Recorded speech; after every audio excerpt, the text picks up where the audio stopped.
What? You know how you get into a PvP video game and this shows up when you look for a game? Yeah, that's what this video is about.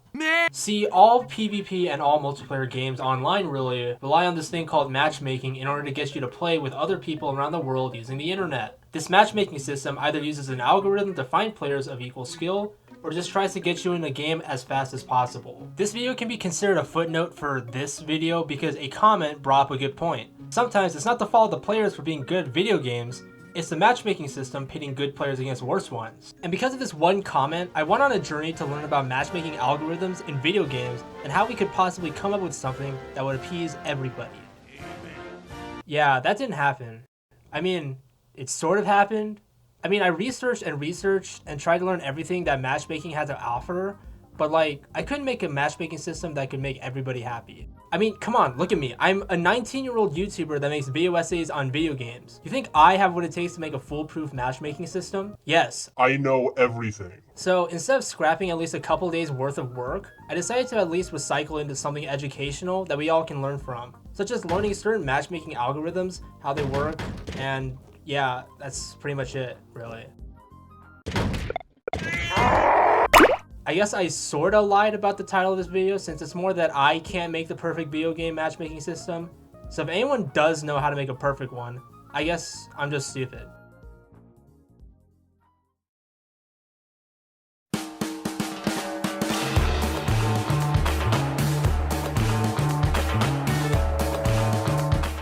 There are many different kinds of matchmaking systems out there for online multiplayer games. Keep in mind that I can't list every single algorithm since some games and companies decide not to say what kind of system they're using. There's the Harkness, the Ingo, Glicko, Glicko 2, Trust, True Skill, and the ELO matchmaking system.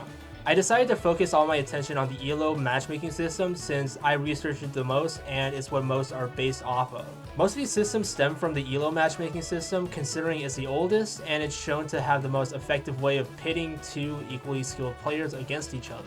The ELO rating system was created by a Hungarian physics professor named Arpad Elo, with its main usage being in chess. Turns out this ranking system worked pretty good and now most online games either straight up use the ELO system or something similar to it. But how does it work? Prior to the ELO system, chess players had a different thing called the Harkness rating system. This system was pretty simple, giving each player a rank based on their wins and losses. It was simple, but it was also pretty flawed.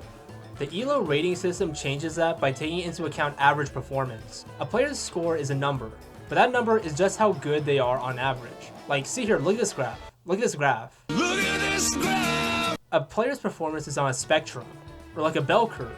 The peak of the bell curve is how a gamer would usually perform in a PvP game, with the inclines and declines showing times when they play better or worse. For example, I play Team Fortress 2. On average, I play like a competent player.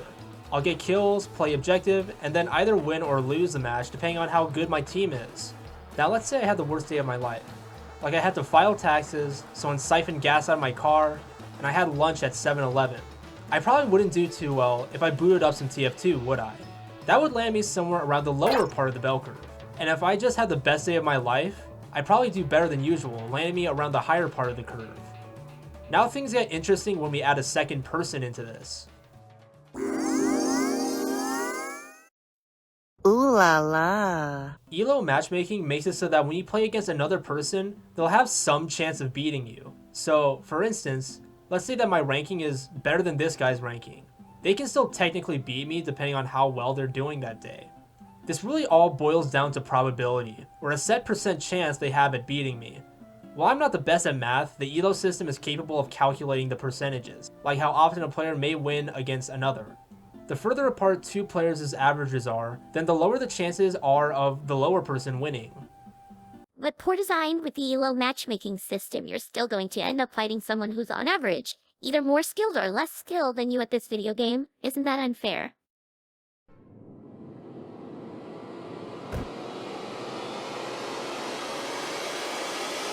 Actually, the ELO system accounts for that. Since your rank goes up or down depending on whether or not you win or lose, the algorithm also takes into account the differences between two players' rankings. The system in which points are given and taken away are similar to how most RPG video games handle experience points. In most RPGs, when you fight enemies who are lower level than you, then you gain less experience. In order to make significant progress, you have to fight enemies of equal or higher level than you. Otherwise, you'll be here for a while. The same kind of system can be applied to the ELO matchmaking system, with the higher ranked player earning less points if they win against a lower ranked one. However, this works inversely in the situation of a loss. If a higher ranked player loses against a lower ranked player, then the player with a higher rank will lose more points.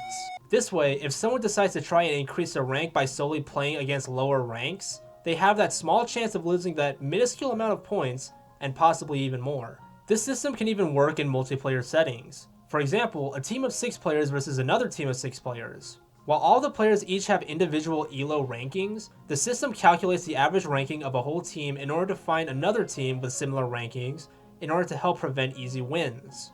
The ELO matchmaking system is awesome and foolproof. There's no way that there's any problems with this matchmaking system whatsoever. It accounts for all factors and is the best type of system to use for player versus player multiplayer matchmaking. Psych! The system isn't flawless. Conceptually it sounds good, but when you put it into practice, well, look, let's start with a new player. Who do we match a new player with when they don't have any game data to pull from? We could take an overall average of every person in the player base, but what if the average player is still pretty good or pretty bad? Then this wouldn't result in a fair fight. Some games try to gauge a new player's skill through pitting them against bots for their first couple of games. But most bots tend to be pretty brain dead, which really doesn't gauge a new player's actual skill. The system also doesn't really account for those who make considerably fast progress over a short stretch of time. If you completely fold someone during your first time playing, you won't get shot up to where you're supposed to be due to the algorithm. What's most likely going to happen is that you'll end up winning against most of your early opponents, but gradually have them become more difficult after every victory. While this sounds good, the inverse can also happen.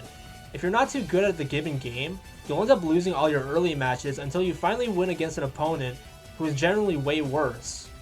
If I picked up a new competitive game and continued to lose over and over, I don't think I'd continue playing the game, especially when I suffer from consecutive losses.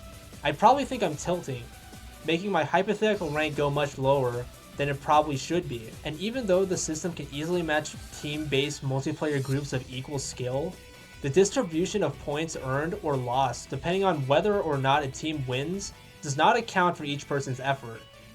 What the fuck does any of that mean? This means that everyone on a given team will earn or lose the same amount of points that make up their ranking, regardless of whether or not someone was staring at a wall for half the game. But don't worry, a lot of gaming companies have made their own tweaks to the ELO matchmaking system.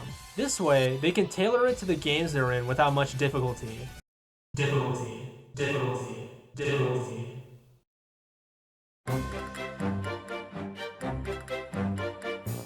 And now we've gotten to the part where I blanked on. I tried to make something that could work, but there's so much stuff and I have only a small amount of knowledge pertaining to this topic. However, by the time I realized that I wouldn't be able to make such a clear-cut solution, I had already invested so much fucking time into this, so here's what I have to go through. To address the team-based point distribution, there already have been some fixes to the ELO used in other matchmaking systems in order to make sure that everyone is dealt an equal amount of points, equal to how well they did in their matches. This can be done through receiving in-game points that show up on the leaderboard in form of kills, capturing objectives, shielding your team, supporting your team, stuff like that, you know? Then, whoever has the most in-game points gets the most points toward their ranking. However, depending on the game, this may need tweaking. Some games' in-game points can be exploited to inflate a player's rankings. Though this might be me overthinking in a team-based multiplayer game, because exploiting the game for points might take more effort than just playing the game normally. We could also just introduce a point capacity to make sure that during the end of the match, a player can't get more than a certain amount of rank points, which seems pretty fair. Well, at least to me. Hey Alexa, look up the definition of fair. Dictionary. Definitions from Oxford Languages. Fair. Adjective. In accordance with the rules or standards. Legitimate. Of hair or complexion. Light. Everyone has their own definition of fair when it comes to proper matchmaking. Because of how subjective it is, it's practically impossible for me to make a matchmaking system that everyone would be happy with. Let's go back to the graphs again. Jesus! Sure, we can match players around the same averages, but to what extent? If we make the curve span too far, then players may go against people who are either too good or too unskilled. Make it too short and the queue times for games may suffer as the system tries to find a match between those limited parameters. This leads to my other problem, wait time. When making a matchmaking system, it's not only about fairness, but how long it takes to get into a game as well. I'd like to think I'm a patient person who can wait for a good 10 to 15 minutes for a game. However, most games should strive for under a minute.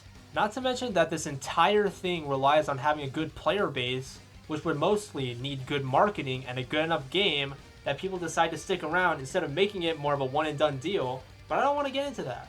Having a competitive mode and a quick play mode can work most of the time. Instead of having a ranking system work its wonders, it'll only look for parameters when a player switches to a competitive mode. Though this brings in more problems. Now you just split your player base into two when looking for a game. This can also bring in complaints for quick play being unbalanced, even though, you sacrifice the security of evenly matched skill for faster waiting times. But no, keep complaining, I guess. Oh, and don't even get me started on Smurf accounts. They're basically people who already have an account in a video game that they're already good at, but they intentionally lose or rank down to play against lower skilled players. This type of behavior can also be attributed to another downside of the ELO system. Remember when I said that in team-based games, the algorithm gives a net average amongst all the players in a team? Well, if someone has a really high rank, but all their friends that they want to play with have a lower rank, the average is going to be out of their friends' skill level, leading to the guy with a high rank feeling fine, but all the other friends trying to play catch-up the entire game. The only real solution to prevent Smurf accounts is to lock out rank play by having a restriction on it. Something like achieving a certain amount of wins or reaching a certain level might help deter people from having those alternative accounts. This way they have to spend a considerable amount of time in order to Smurf, which may not be what they want to do. However, there are some people who will just go the extra mile to ruin a newbie's day, and unfortunately, there really isn't a perfect solution. Then there's the issue of behavior when playing a game. Of course, we'd have to look into hackers and toxic players. These kinds of gamers actively ruin a good game by making the game unplayable or a drag to go through. Should there be a separate rating for how well someone behaves online? Throwing in a behavior and wellness ranking and letting all the hackers and toxic players only match with each other sounds like a good idea, but it introduces a new can of worms. If we implemented some sort of behavior rating, the most pressing problem that goes with this is exploitation. Someone with a large following or bot accounts could mass downvote someone's account, leading the system into thinking that they belong with the rest of the scum of the earth. Basically, there's a lot of shit that needs to be accounted for, and I probably only scratched the surface. God, I have a migraine. Okay. What about this? I end the video. I wanna get a win with Ninja Blevins in my Fortnite land. Players know I'm cracked, they call me Builder, Mr. Builderman. I just loot my chest and win these games, I'm not no loser.